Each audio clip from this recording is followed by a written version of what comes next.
Hello friends, आज हम लोग करेंगे एनसीईआरटी में क्लास 6 to 12 कर रहे हैं हम लोग, जिसमें आज हम लोग करेंगे जलमंडल। जो लोग नए हैं चैनल को सब्सक्राइब कीजिए, दोस्तों में शेयर कीजिए। चलिए स्टार्ट करते हैं। विश्व का सबसे बड़ा महासागर पूछे तो कौन सा होगा? प्रशांत महासागर। सबसे छोटा महासागर पूछे तो विश्व का आर्कटिक महासागर।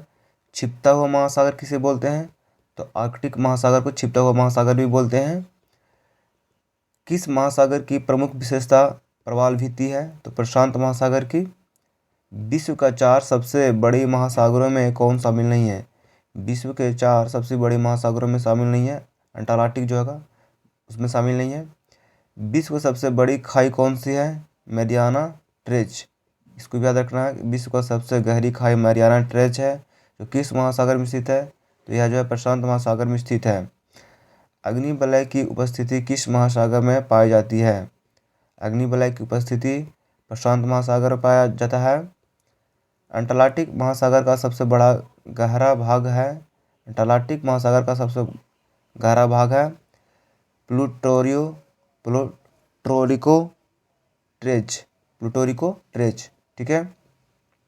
विश्व का सर्वाधिक चौड़ा महाद्वीपीय मग्न तट किस महासागर में स्थित है? तो आर्कटिक महासागर में। ठीक है। वर्तमान भूसागर को किस प्राचीन महासागर का विशेष माना जाता है? तो तेथिस महासागर को। अप्रत्यक्ष उच्च ज्वार उत्पन्न होने का कारण क्या है? अप्रत्यक्ष उच्च ज्वार उत्पन्न होने का कारण है पृथ्वी का अपकेंद्रीय बल। महासागर में ऊंची तरंगें कैसे उत्पन्न होती है?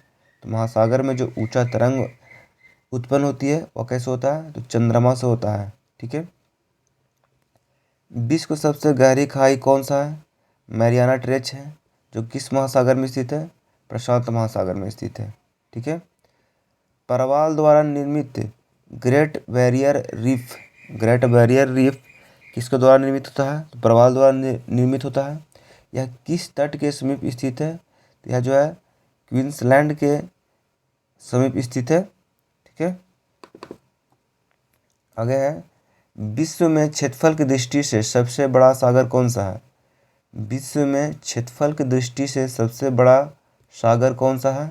दक्षिणी चीन सागर विश्व में क्षेत्रफल की दृष्टि से सबसे बड़ा सागर है। विश्व में सबसे बड़ी खाड़ी कौन सा है? तो मैक्सिको की खाड़ी विश्व की सबसे बड़ी खाड़ी है। कौन सी समुद्री नहर उत्तरी सागर और बाल्टिक सागर को जोड़ता है? बहुत बार एग्जाम में क्वेश्चन पूछा गया है। कौन सा समुद्री नहर जो है उत्तरी सागर और बाल्टिक सागर को जोड़ता है? तो कील नहर उत्तरी सागर और बाल्टिक सागर को जोड़ती है। ठीक है। कील नहर। विश्व में किस खाड़ी की तटरेखा सर्वाधिक लंबी है? विश्व में किस खाड़ी की तटरेखा सबसे अधिक लंबी है? तो हडसन की खाड़ी, जिसकी रेखा जो है सर्वाधिक लंबा है। सारगैसो सागर प्रख्यात है। सारगैसो सागर किस लिए प्रख्यात है? तो समुद्री शैवाल से भरा स्थित जल हेतु। सबसे लवणीय सागर कौन सा है? तो मृत सागर को सबसे लवणीय सागर बोलते हैं। जॉर्डन और इजराइल के मध्य कौन सा सागर है? जॉर्डन और इजराइल के मध्य जो है मृत सागर है। सेलिब्रिज सागर कहाँ है? सेलिब्रिज सागर जो है आर्कटिक महासागर में है। नाइटी स्ट्रोज कहाँ स्थित है? नाइटी स्ट्रोज जो है हिंद महासागर में स्थित है। आकस्मिक बाढ़ का संबंध किससे है? आकस्मिक अचानक बाढ़ जो आ जाता है उसका संबंध किससे है? उसका संबंध सुनामी से है। अचानक बाढ़ का आना का संबंध किससे है? सुनामी से है। जिस महासागर में सारगैसो संबंधित है वह किस महासागर में स्थित है?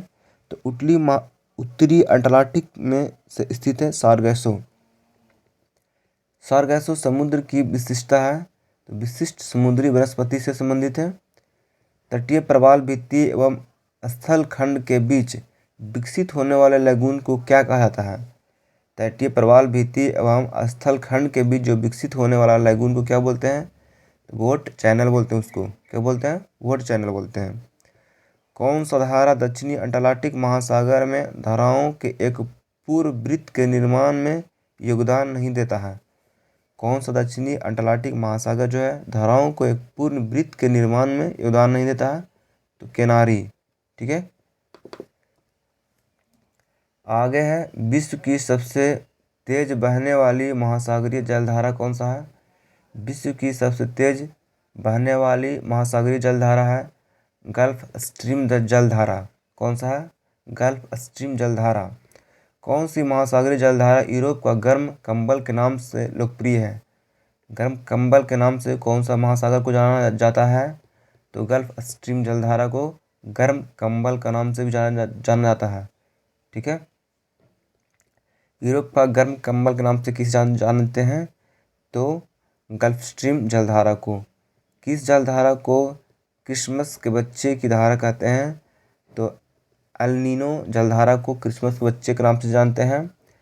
गहरा नीला रंग होने के कारण किस जलधारा को जापानी लोग जापान की काली धारा कहते हैं? गहरा नीला होने के कारण किस जलधारा को जापान के लोग जापान की काली धारा कहते हैं? तो क्यूरोसियो जलधारा को जापान का काली धारा के नाम से जाना जाता है। किस जलधारा को हम्बोल्ट की जलधारा के नाम से भी जाना जाता है? तो पेरू की जलधारा को हम्बोल्ट की जलधारा हम्बोल्ट की जलधारा से जाना जाता है, पेरू की जलधारा को। ठीक है, समुद्र की गर्म जलधाराएं किस ओर बहती है? समुद्र का जो गर्म जलधाराएं होती है जो ध्रुवों की ओर बहती है। ठीक है, गल्फ स्ट्रीम धारा की उत्पत्ति कैसे होती है? तो यह मॉस्को की खाड़ी में उत्पत्ति होती है गल्फ स्ट्रीम धारा की। एल नीनो जलधारा कहाँ प्रकट होता है? तो यह पेरू के तट पर स्थित होता है, पेरू के तट से प्रकट होती है। एल नीनो जलधारा जो है पेरू के तट पर प्रकट होती है। चिली और पेरू के तट से दूर शीतजल के प्रवाह से बनी जलधारा क्या कहलाता है? तो उसको बोलते हैं हम्बोल्ट धारा। पेरू और चिली और पेरू के तट से दूर शीतजल प्रवाह से बनी जलधारा को हम्बोल्ट धारा बोलते हैं। महासागर की जलधाराओं को एक अक्सर यह होता है कि वे जल को साफ करती है। कौन क्या करता है? तो महासागर की जलधाराएं जो है जल को साफ करता है। लेब्राडोर की ठंडी धारा और गल्फ स्ट्रीम की गर्म धारा एक दूसरे को कहाँ पे मिलती है? लेब्राडोर की ठंडी धारा और गल्फ स्ट्रीम की गर्म धारा जो है उत्तरी अमेरिका के उत्तरी पूर्वी तट पर मिलती है। ठीक है, अफ्रीका के दक्षिण पश्चिमी तट पर बहने वाली महासागरीय धारा क्या कहलाता है? तो बेगुला जलधारा बोलते हैं उसको। अफ्रीका के दक्षिणी पश्चिमी तट पर बहने वाली महासागरीय जलधारा को बेगुला जलधारा बोलते हैं। ठीक है, चलिए शीत समुद्री धारा क्या है? शीत समुद्री धारा किसको बोलते हैं? हम्बोल्ट धारा को शीत समुद्री जलधारा बोलते हैं। हिंद महासागर के सागर धाराओं के नियमित दिशा में परिवर्तन के लिए कौन सा कारक उत्तरदायी है? जो हिंद महासागर में धाराएं जो है नियमित जो है दिशा को बदलते रहती है। हिंद महासागर में जलधाराएं जो है नियमित दिशा को बदलती रहती है। इसका कारण है हिंद महासागर में मानसूनी प्रवाह का पाया जाता है। इस कारण से हिंद महासागर में धाराएं जो है नियमित रूप से दिशा बदलती है। बेगुला जलधारा क्या है? बेगुला धारा क्या है? तो ठंडी महासागरीय धारा को बेगुला धारा बोलते हैं और शीत समुद्री धारा को हम्बोल्ट धारा बोलते हैं। एरेनेल जलधारा किस महासागर की जलधारा है?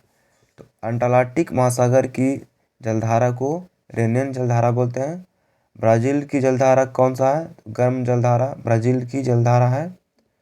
पूर्वी ऑस्ट्रेलियाई धारा किस प्रकार की है? तो गर्म सागरीय धारा को पूर्वी ऑस्ट्रेलियाई धारा बोलते हैं। अगुलहास धारा चलती है किस महासागर में चलती है? तो हिंद महासागर में अगुलहास जलधारा पाया जाता है या चलती है। ठीक है, विश्व में सर्वाधिक लवणीयता पाया जाती है। तो विश्व में सर्वाधिक लवणता कहाँ पाया जाता है? तो मृत सागर में पाया जाता है। सागरीय जल में सर्वाधिक मात्रा में पाया जाने वाला लवण कौन सा है? Sodium chloride. सर्वाधिक जल में जो मात्रा पाया जाता है लवण का, उसमें कौन सा लवण होता है? सोडियम क्लोराइड का। महासागरीय जल में लवणता की सर्वाधिक मात्रा किन अक्षांशों के मध्य में पाया जाता है? बहुत इंपॉर्टेंट क्वेश्चन है। महासागरीय जल में लवणता की सर्वाधिक मात्रा किन अक्षांशों के मध्य पाया जाता है?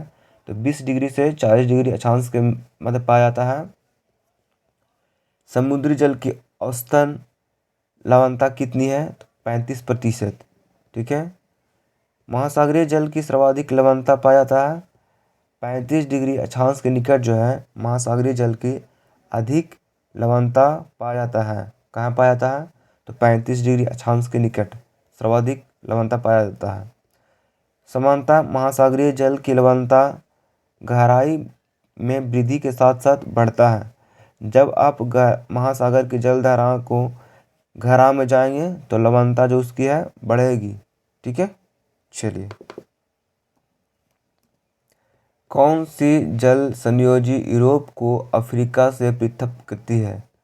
कौन सा जलधारा जो है, जल का संग्रह जो है यूरोप और अफ्रीका को अलग करती है? जिब्राल्टर। बहुत बार एग्जाम में पूछा गया क्वेश्चन है। कौन सी जलधारा यूरोप और अफ्रीका को पृथक करती है? जिब्राल्टर। डोवर जल संधि किसको जोड़ती है? तो इंग्लिश चैनल और उत्तरी सागर को डोवर जल संधि जोड़ती है। बहुत इंपॉर्टेंट है। कौन सी जलधारा जल संधि अंतर्राष्ट्रीय तिथि रेखा के समांतर स्थित है? कौन सी जल संधि जो है अंतर्राष्ट्रीय तिथि रेखा के समांतर स्थित है? तो बेरिंग जल संधि। ठीक है। विश्व की सबसे चौड़ी जल संधि कौन सी है? डेविस जल संधि।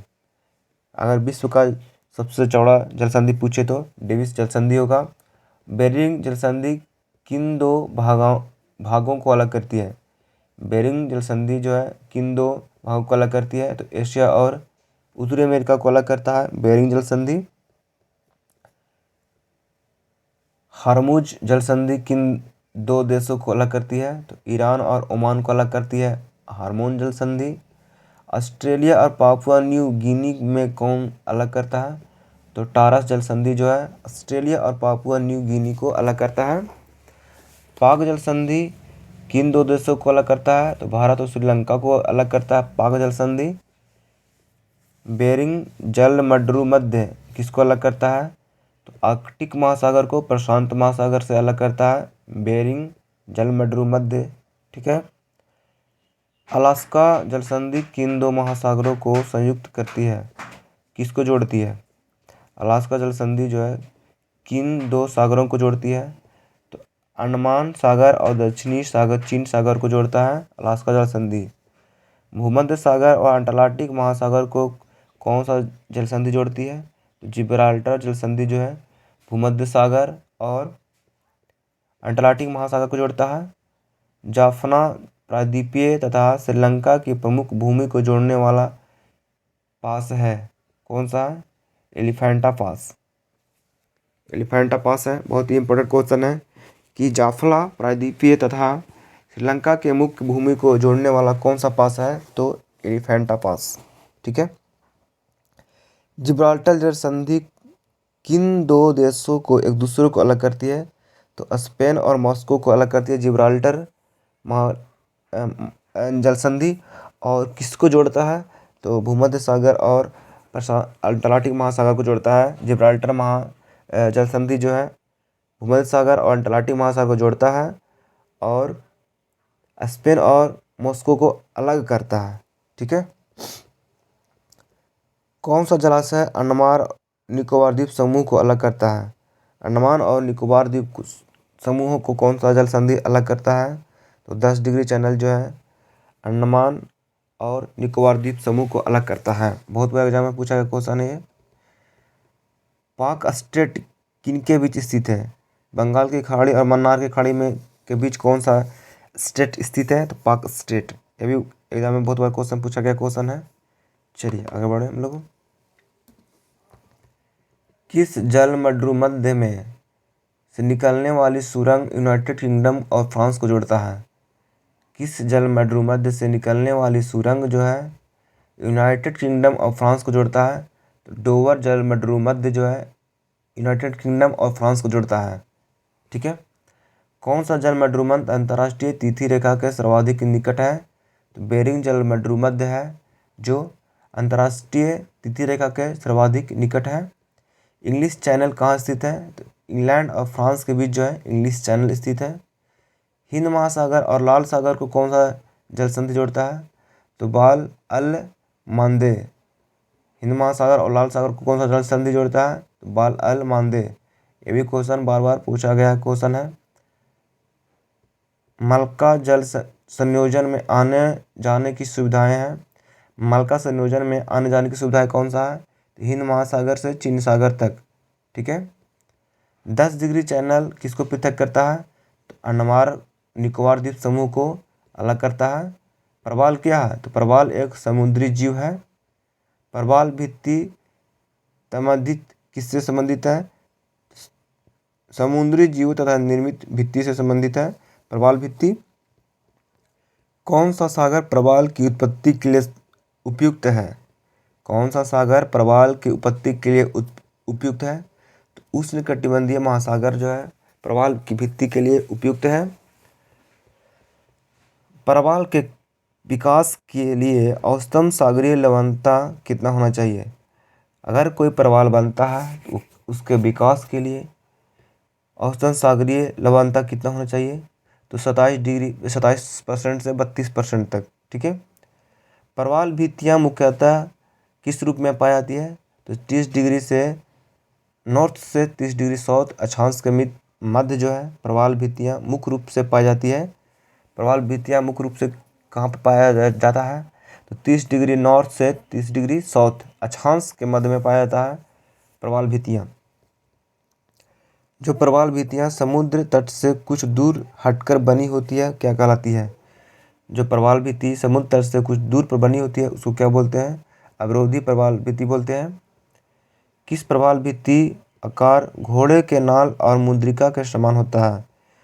किस प्रवाल भित्ति का आकार जो है घोड़े के नाल और मुद्रिका के समान होता है? तो एटॉल का। ठीक है।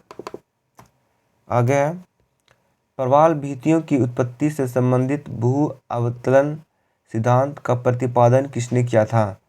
प्रवाल भित्तियों से संबंधित भू अवतरण सिद्धांत का प्रतिपादन जो है डार्विन ने किया था। प्रवाल भित्तियों की उत्पत्ति से संबंधित हिमानी नियंत्रण सिद्धांत किसने प्रतिपादित किया था? प्रवाल भित्ति से उत्पत्ति संबंधित हिमानी नियंत्रण सिद्धांत का प्रतिपादन डेली ने किया था। विश्व की सबसे बड़ी प्रवाल भित्ति ग्रेट बैरियर है। विश्व का सबसे बड़ा प्रवाल भित्ति पूछे तो ग्रेट बैरियर रीफ है। यह कहाँ स्थित है? तो ऑस्ट्रेलिया के पूर्वी तट पर स्थित है। ग्रेट बैरियर रीफ की लंबाई और चौड़ाई कितनी है? तो लंबाई जो है 1900 किलोमीटर है। चौड़ाई कितना है? 160 किलोमीटर। ऑस्ट्रेलिया के पूर्वी तट पर स्थित ग्रेट बैरियर रीफ किस प्रवाल भित्ति का उदाहरण है? तो अवरोध प्रवाल भित्ति का उदाहरण है। प्रवाल भित्तियाँ समुद्री प्रतिरूप है किसका? तो उष्णकटिबंधीय वर्षा वनों की। ठीक है। विश्व की सबसे बड़ी प्रवाल भित्ति किस देश के तट के निकट पाया जाता है? विश्व का सबसे बड़ी प्रवाल भित्ति किस देश के तट के निकट पाया जाता है? तो ऑस्ट्रेलिया के तट के निकट विश्व का सबसे बड़ा प्रवाल भित्ति पाया जाता है। कौन सा है विश्व का सबसे बड़ा प्रवाल भित्ति? Great barrier reef. ठीक है। जो कहाँ पाया जाता है? तो ऑस्ट्रेलिया के निकट पाया जाता है। ऑस्ट्रेलिया के पूर्वी तट पर पाया जाता है। ठीक है। ग्रेट बैरियर रीफ किसके समीप स्थित है? तो ऑस्ट्रेलिया के समीप स्थित है। कोरल रीफ या जीवाश्म पट्टी प्रायः कहाँ पाया जाता है? कोरल रीफ या जीवाश्म पट्टी प्रायः कहाँ पाया जाता है? तो 18 डिग्री से ऊपर शीतोष्ण जलवायु में कोरल रीफ या जीवाश्म पट्टी पाया जाता है। पोर्ट ब्लेयर के समीप की प्रसिद्ध प्रवाल भित्ति मृत हो रही है किसके कारण मृत हो रही है? जो पोर्ट ब्लेयर के समीप जो है प्रसिद्ध प्रवाल भित्ति मृत हो रही है इसका कारण है अत्यंत मत्स्य कारण वहाँ पर ज़्यादा मछली होने के कारण जो है पोर्ट ब्लेयर के समीप जो है प्रसिद्ध प्रवाल भित्ति मृत हो रही है। कोरल रीफ या जीवाश्म पट्टी पाया जाता है कहाँ पाया जाता है? कर्क और मकर रेखा के बीच तटीय क्षेत्रों में कोरल रीफ और जीवाश्म पट्टी पाया जाता है। ठीक है। आगे है गामी तरंग सिद्धांत की उत्पत्ति की व्याख्या कौन करता है? तो ज्वार भाटा करता है। गामी तरंग सिद्धांत की उत्पत्ति की व्याख्या करता है ज्वार भाटा। ठीक है। ज्वार भाटा की उत्पत्ति से संबंधित प्रगामी सिद्धांत का प्रतिपादन किसने किया था? ज्वार भाटा से संबंधित प्रगामी तरंग सिद्धांत का प्रतिपादन किसने किया था? तो विलियम बेवले ने किया था। किसके गुरुत्वाकर्षण के कारण ज्वार भाटा आता है? तो पृथ्वी और सूर्य और चंद्रमा, पृथ्वी पर सूर्य और चंद्रमा के गुरुत्वाकर्षण के कारण ज्वार भाटा आता है। असाधारण रूप से उच्च तथा निम्न ज्वार को अमावस्या या पूर्णिमा को, जबकि सूर्य और चंद्रमा और पृथ्वी लगभग संरेखित हो जाते हैं, उन्हें क्या कहते हैं? तो उसको हम लोग बृहद ज्वार भाटा बोलते हैं। ठीक है। दैनिक ज्वार भाटा के मध्य समय का अंतर कितना होता है? तो 24 घंटा 52 मिनट जो होता है दैनिक ज्वार भाटा पर दिन कब हो सकता है? तो 24 घंटा 52 मिनट के बाद। ठीक है। अदैनिक ज्वार भाटा प्राय कितने समय बाद होता है? तो 12 घंटा 26 मिनट के बाद भी ज्वार भाटा आ सकता है। ठीक है। जब सूर्य एवं चंद्रमा पृथ्वी के निकट पहुंचकर सीधी अवस्था में प्राप्त कर लेता है, तो ऐसी स्थिति में आने वाले ज्वार भाटा को क्या कहते हैं? सर्वोच्च ज्वार भाटा बोलते हैं। जब सूर्य चंद्रमा पृथ्वी एक रेखा में होते हैं, उस समय जो ज्वार भाटा होता है उसको सर्वोच्च ज्वार भाटा बोलते हैं। ज्वारों की उत्पत्ति के लिए उत्तरदायी कारक कौन सा है? पृथ्वी का अपकेंद्रीकरण बल और चंद्रमा पर सूर्य का गुरुत्वाकर्षण बल। ज्वार की उत्पत्ति कब होगा? तो पृथ्वी पर का अपकेंद्रीकरण बल तथा सूर्य एवं चंद्रमा का गुरुत्वाकर्षण बल जब होगा तो ज्वारों का उत्पत्ति होगा। विश्व में सबसे ऊंचा ज्वार कहाँ पाया जाता है? विश्व में सबसे ऊंचा ज्वार फंडी के खाड़ी में सबसे ऊंचा ज्वार पाया जाता है।